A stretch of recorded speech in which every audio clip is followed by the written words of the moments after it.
గుంటూరు జిల్లాలో గంజాయి ఇతర మాదక ద్రవ్యాల కార్యకలాపాలను పూర్తిగా నిర్మూలించాలనే లక్ష్యంతో పాత నేరస్తులపై నిఘా పెట్టి ముమ్మర తనిఖీలు నిర్వహిస్తూ అటువంటి కార్యకలాపాలకు పాల్పడే వారిపై ఉక్కుపాదం మోపాలని పోలీసు అధికారులకు గౌరవ జిల్లా ఎస్పీ వకుల్ జిందాలా ఆదేశాలు జారీ చేశారు. ఎస్పీ ఆదేశాల మేరకు ఈస్ట్ డీఎస్పీ అబ్దుల్ అజీజ్ని పర్యవేక్షణలో పాత Guntur police station CI Venkata Prasad తన పరిధిలో గంజాయి, లిక్విడ్ గంజాయి, ఇతర మాదక ద్రవ్యాల కేసుల్లో నిందితులుగా ఉన్న గంజాయి అమ్మే వారిపై నిఘా పెట్టి వారి కదలికలను ఎప్పటికప్పుడు పసిగడుతూ ఎవరైనా గంజాయి కార్యకలాపాలు నిర్వహిస్తూ ఉంటే వారిపై ఆకస్మిక దాడులు నిర్వహించి అరెస్టు చేస్తున్నారు.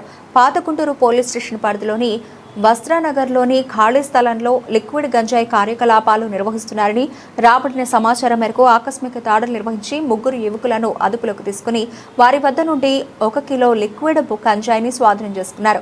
కేసు వివరాలు పరిశీలిస్తే గుంటూరుకు చెందిన షేక్ మహబూబ్ బాషా @భాషా అక్బరీ @220 భాషా సన్ ఆఫ్ హనీఫ్, వయసు 34 సంవత్సరాలు, కులం ముస్లిం, నివాసము 5వ లైన్ మసీద్ దగ్గర నివాసం ఉన్నట్లు గుర్తించారు.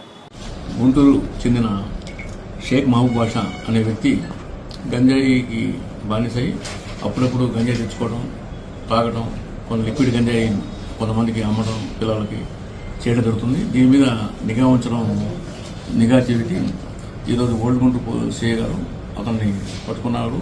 అతను చెప్పిన దాని మీద అతను ఏంటంటే అక్కడ అల్లూరు సీతారామరాజు జిల్లా నుంచి ఫోన్ చేసి లిక్విడ్ గంజాయి తెమ్మంటే మిగతా ఇంకొక 2 ముద్దాయిలు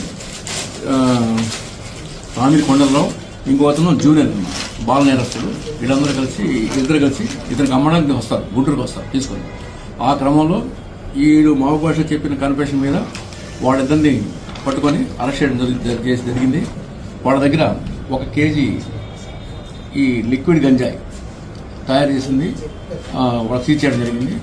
దీని మీద కేసు నమోదు చేసి వాళ్ళని అరెస్ట్ చేయటం, ఈరోజు నైట్ కానీ రేపు కానీ కోర్టుకి హాజరు పెడతాము, మేజిస్ట్రేట్ గారి ముందు హాజరు పెట్టడం జరుగుతుంది.